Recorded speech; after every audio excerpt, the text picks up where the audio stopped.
امتحان لینے والے خود ٹیسٹ سے فرار ہو گئے۔ سرکاری اسکولوں کے اساتذہ نے قابلیت جانچنے کے ٹیسٹ کا بائیکاٹ کر دیا۔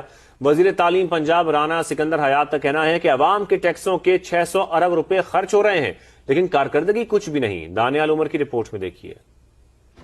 پنجاب بھر کے سرکاری اسکولز کے اساتذہ کی قابلیت جانچنے کا ٹیسٹ، طلباء کا روز ٹیسٹ لینے والے خود ٹیسٹ دینے سے انکاری۔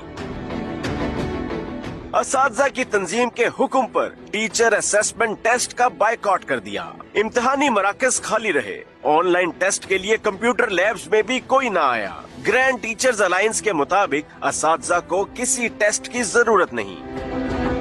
وزیر تعلیم رانا سکندر حیات کا یونین لیڈرز کو مکالمے کا چیلنج۔ سوشل میڈیا پر احتجاجی اساتذہ کی تصویر پوسٹ کر دی۔ لکھا، بائیکاٹ کے غلط سپیلنگ لکھنے والے بچوں کو کیا پڑھائیں گے۔ جو یونین لیڈرز ہیں انہیں مکالمے کی دعوت دیتا ہوں، عوام کی عدالت کے درمیان میرے ساتھ بیٹھیں، اپنے اسکولوں کی پروفائلنگ پرفارمنس بتائیں، میں پھر عوام کو بتاؤں گا کہ آپ 25 سال سے کیا کر رہے ہیں، کس کس اسکول میں رہے، کیا آپ کی پرفارمنس تھی، کیوں وہ اسکول امپروو نہیں ہوئے، اور کتنے کروڑوں کی سیلریز آپ نے اس عوام کے ٹیکس کے پیسے سے لی ہیں۔ محکمہ تعلیم پنجاب کے مطابق ٹیسٹ کے ذریعے جن اساتذہ کو ٹریننگ کی ضرورت ہے ان کی نشاندہی کی جائے گی۔ دانیال عمر، سما، لاہور۔